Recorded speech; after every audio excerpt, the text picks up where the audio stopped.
Hello everyone, welcome to Career Hub Assam. To Railtel Corporation of India Limited. এইটো mostly ৰেলৱেজৰ আণ্ডাৰটেকিঙত আহে railway তো ইয়াত ভালেমান চেণ্ট্ৰেল গভৰ্ণমেণ্টৰ আণ্ডাৰত পৰে মিনিষ্ট্ৰী অফ ৰেলৱে ভালেমান চাকৰি ওলাইছে কি চাকৰি ওলাইছে বহুত ভাল ভাল যোন কোৱালিফাইড আছে উইদাউট এক্সপিৰিয়েঞ্চ ধুনীয়াকৈ এপ্লাই কৰিব পাৰিবা যদি কোৱালিফিকেশ্যনটো আছে তেনেহ'লে চাই যাওঁ আমি কি ভাল ভাল চাকৰি আহিছে ঠিক আছে notice for regular recruitment in technical marketing finance department RailTel corporation ঠিক আছে চবৰ কাৰণে আহিছে চাওঁ এতিয়া এইটো এটা নৱৰত্ন কোম্পানী হয় দেই চেণ্ট্ৰেল গভৰ্ণমেণ্টৰ নৱৰত্ন কোম্পানী প্ৰথম পোষ্টটো চাওঁ এছিষ্টেণ্ট মেনেজাৰ টেকনিকেলৰ scale of pay 30,000 to 1,20,000 CTC 9 lakh থাকিব এনুৱেল পাৰফৰ্মেঞ্চ পেও থাকিব 40% এনুৱেল বেচিক পে এই গোটেইকেইটা 18টা ভেকেঞ্চি ভাগ কৰি দিয়া আছে জেনেৰেলৰ কাৰণে 8টা অবিচিৰ কাৰণে 4টা অবিচি আকৌ এনচিএল লাগিব without NCL will be considered as a general candidate তেনেহ'লে 8টা পোষ্টে থাকি যাব তোমাৰ কাৰণে আৰু তুমি যদি এই গোটেই ৰেঞ্জটোত খেলিব বিচাৰিছা 8টা 4টা 12টা বা এছচিৰ কাৰণে 4টা এছটিৰ কাৰণে এটা ইডব্লিউএছৰ কাৰণে এটা টোটেল ভেকেঞ্চি 18টা এছিষ্টেণ্ট মেনেজাৰৰ কাৰণে ঠিক আছে তাৰপিছত ডেপুটি মেনেজাৰৰ চাই লওঁ টেকনিকেল নেটৱৰ্ক আৰু IP এড্ৰেছ তো ইয়াৰ কাৰণে চেলাৰী 40,000 পৰা 1,40,000 আহিছে চেম 10টা পোষ্ট আছে ভাগ কৰি দিয়া হৈছে গোটেইকেইটা কাষ্টৰ মাজত আৰু জেনেৰেল কেটেগৰীৰ কাৰণে 7টা আছে তেনেকৈ ডেপুটি মেনেজাৰ টেকনিকেল ছিগনেলিং 40,000 1,40,000 CTCটো পৰিব মানে দৰমহাটো স্কেল অফ পে তেনেকৈ পোষ্ট আছে 8টা ঠিক আছে তাৰপাছত আছে আপোনাৰ এছিষ্টেণ্ট মেনেজাৰ মাৰ্কেটিঙো চেম 30,000 1,20,000 8টা পোষ্ট আছে ভাগ কৰি দিয়া হৈছে গোটেইখিনিৰ মাজত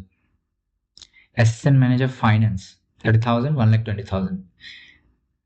আৰু maximum up to 40% of annual basic pay performance related যোনটো পাবা 40% of the annual basic pay গোটেইখিনি একেই পৰে 4টা পোষ্ট আছে ফাইনেন্সৰ কাৰণে গোটেইখিনি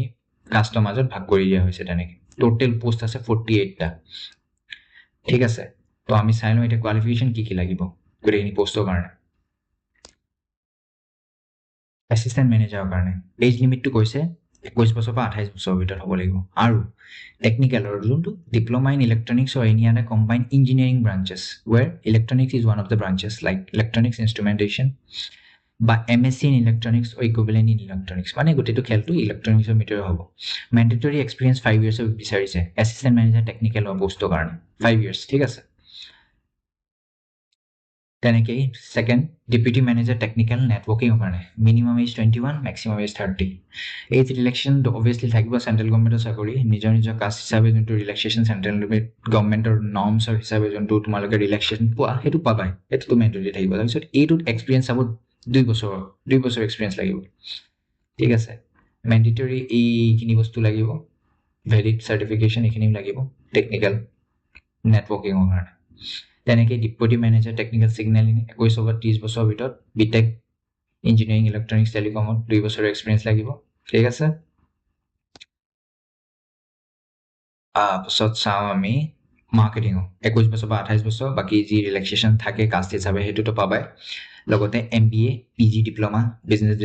এডমিনিষ্ট্ৰেশ্যন 2 বছৰৰ হ'ব লাগিব ফুল টাইম কোৰ্চ কৰিব লাগিব ডিষ্টেঞ্চত আৰু এক্সপিৰিয়েঞ্চ একো বিচৰা নাই এইটো বিনা এক্সপিৰিয়েঞ্চত যদি MBA কৰিছা এলিজিবল আছা তোমালোকে এপ্লাই কৰিব পাৰিবা ঠিক আছে মাৰ্কেটিঙত কৰিব লাগিব টেলিকম IT ইকুইভেলেণ্ট এনেকৈ এই যিকোনো এটা ব্ৰাঞ্চত কৰিলে হ'ল এছিষ্টেণ্ট মেনেজাৰ ফাইনেন্স 21 পৰা 28 বছৰ MBA যদি কৰিছা ফাইনেন্সৰ ভিতৰত উইদাউট এক্সপিৰিয়েঞ্চ 2 বছৰ ইউ কেন এপ্লাই বা PG কৰিছা business administration finance you can apply ঠিক আছে PG মানে তোমাক মাষ্টাৰ্ছ বুজাইছে ঠিক আছে age relaxation to various categories has been identified to vacancy notice ঠিক আছে যোনটো এই দুটা পোষ্ট আছে যোনটোৰ কাৰণে একো কোৱালিফিকেশ্যন মানে এক্সপিৰিয়েঞ্চ নালাগে মাৰ্কেটিঙৰ কাৰণে ফাইনেন্সৰ কাৰণে বাকীখিনিৰ কাৰণে এক্সপিৰিয়েঞ্চ লাগিব সেইটো নিজৰ ভবীয়াকৈ চাই ল'বা লাষ্ট ডেট আছে 30 তাৰিখ 6 মাহ তাৰমানে জুন মাহ গোটেইটো পাবা ঠিক আছে এপ্লাই কৰিবলৈ OBC চাৰ্টিফিকেট লাগিব আৰু নন ক্ৰিমিলিয়াৰটো লাগিব ঠিক আছে যদি নাথাকে তেনেহ'লে জেনেৰেল তোমাক ইকনমিক ছেকশ্যন উইকাৰ ছেকশ্যনৰ চাৰ্টিফিকেট লাগিব যদি সেইটো কেটেগৰীত এপ্লাই কৰিব বিচাৰিছা অনলাইন এক্সামিনেশ্যন হ'ব 150 মাৰ্কছ 120 মিনিটছত থাকিব এইখিনি জেগাত এক্সাম হ'ব মুম্বাই কলকাতা দিল্লী NCR তো আমাৰ কাৰণে কলকাতা হ'ব এজ এ ডেষ্টিনেশ্যন ইণ্টাৰভিউ চেম যি চেণ্টাৰ বিচাৰিবা সেই চেণ্টাৰ ভিতৰতে পৰিব তেনেকৈ অনলাইন যোনটো এক্সাম হ'ব তাত কি বস্তু সুধিব এই বিষয়টো দি দিছে প্ৰফেশ্যনেল নলেজ যোনটো 100 মাৰ্কছত থাকিব আৰু জেনেৰেল নিউমেৰিকেল ৰিজনিং এপ্টিটিউড এইটো 50 মাৰ্কৰ থাকিব ঠিক আছে আৰু এইটো কেনেকৈ পাৰফৰ্মেঞ্চ আইডি ল'ব 60% কৰি দিছে এপ্লিকেশ্যন ফি 1200 আৰু ST/SC PWD কাৰণে 600 টকা ইনক্লুডিং অল এপ্লিকেবল টেক্সেছ ঠিক আছে ST/SC PWD 600 rupees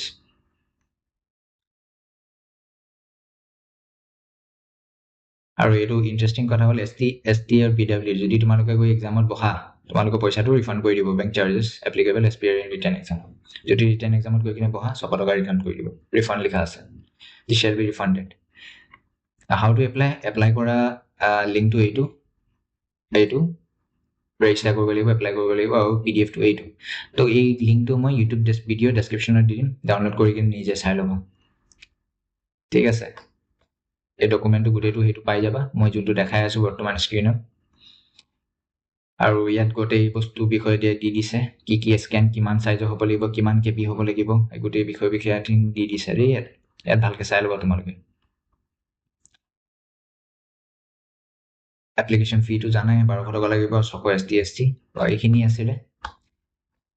এইখিনি বিষয়ববীয়াখিনি গোটেই PDF টো পঢ়ি ল'বা যোনে এপ্লাই কৰিব বিচাৰিছা যোন এলিজিবল আছা ঠিক আছে আৰু যদি ভাবা কোনোবা তোমালোকৰ চিনাকি এলিজিবল আছে তেনেহ'লে তেওঁক পঠিয়াই দিব লাগে এইটো ঠিক আছে পঠিয়াই কিনে সিহঁতক কোৱা এপ্লাই কৰিবলৈ বহুত ভাল অপৰচুনিটি হয় বিকজ বহুত MBA কৰা বা ফাইনেন্স কৰা ল'ৰা ছোৱালীবোৰ এইবোৰ এপ্লাই নকৰে বিকজ কেইটা পোষ্ট কম আছে বুলি এপ্লাই নকৰে কম কম্পিটিশ্যন হ'ব ইজিলি এপ্লাই কৰা ঠিক আছে থেংক ইউ ভেৰি মাছ আৰু ভিডিঅ'টো লাইক কৰা শ্বেয়াৰ কৰা যাৰ ভাল চিনাকি আছে যোনে এলিজিবল হয় সিহঁতক এপ্লাই কৰিবলৈ কোৱা আৰু শ্বেয়াৰ কৰা সিহঁতক ঠিক আছে থেংক ইউ ভেৰি মাছ